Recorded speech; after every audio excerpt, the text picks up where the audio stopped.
First off, congratulations to Jurgen Klopp and Liverpool because they have signed a contract extension to 2024 with the Reds. Huge congratulations to Liverpool because they've sealed for themselves a wonderful manager. He's taking them to greater heights. Where you see where they won the Champions League, that was last season. They got to the finals 2 seasons ago, and this season he might deliver.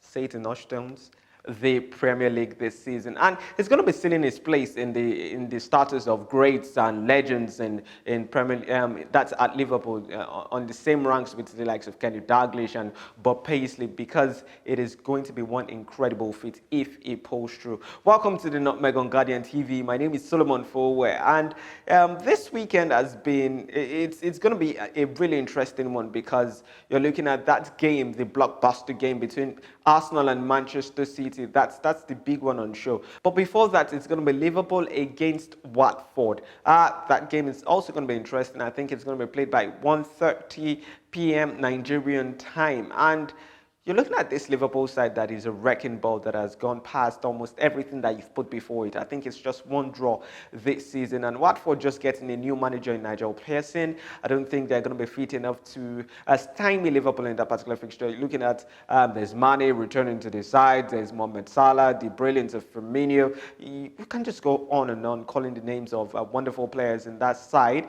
But I think it's just set in stone. It's clear. It's dry, high and dry that Liverpool are going to be winning that one against Watford. They're also going to be playing at the Anfield. So Watford, with their poor record this season, I don't think they're going to be stopping Liverpool or handing any form of point drop to Liverpool. But back to that major game this weekend, that's Arsenal against Manchester City. For Pep Guardiola, I'm sure he has his eyes on Liverpool because he's a humongous 14 points behind Liverpool this season, and not quite the place you'd expect a Pep Guardiola side to be. But right now they are going to be facing Arsenal, the Arsenal side that Freddie Ljungberg has won only just one game with after he took over from Unai Emery. That's in 4 games that he has managed to side. He has just one victory. And just over the that's midweek in their Europa League game, it was against Standard Liège. They had to fight from behind for them to get that draw that saw them qualify as top of the group to the knockout stages of the Europa League. So would Arsenal be a major test for Manchester City? Personally, I don't think so, because they are still a side that they are incoherent. Their defense is utter shambles, especially when you're looking at them against the likes of Manchester City.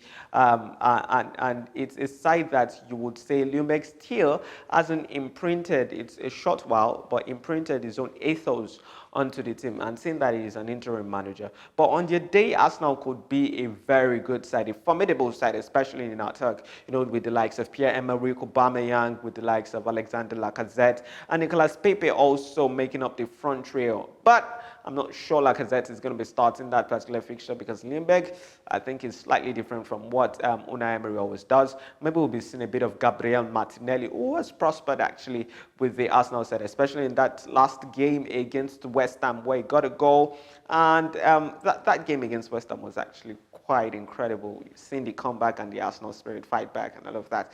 But in that game against Manchester City, I'm not sure if that would be happening, because this City side would want to keep the gap between themselves and Liverpool as lean as possible. Although that game against Manchester United in their last game week, they dropped points and they would be licking their wounds. But the midweek, they got their victory, 4-1 against Dinamo Zagreb. So going into that game against us now, I think they are going with a mentality to win that particular fixture. And also they have a boost in the likes of Zinchenko and Benjamin Mendy at the left back, but it doesn't detract from the fact that their defense is still not good enough. They've not been able to keep a clean sheet in quite a while, with the likes of Nicolas Otamendi in the defense, Fernandinho in the defense, and Stones is currently injured. So Otamendi is going to be reprising his role at the heart of the defense again.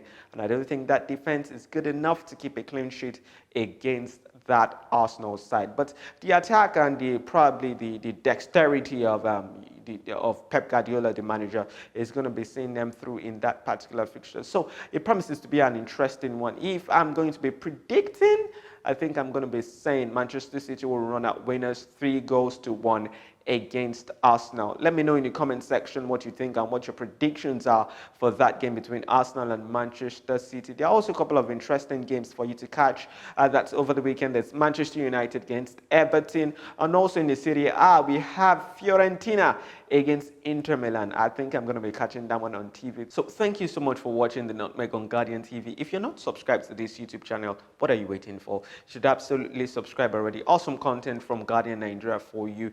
So let me know once again in the comment section what you think about the games this weekend. Klopp signing his contract extension, and I forgot to add this, there is the possibility of Liverpool signing Takumi Minamino from Red Bull Salzburg. So thank you so much once again for watching the Nutmeg on Guardian TV. My name is Solomon Fowowe, and have for yourself a wonderful weekend.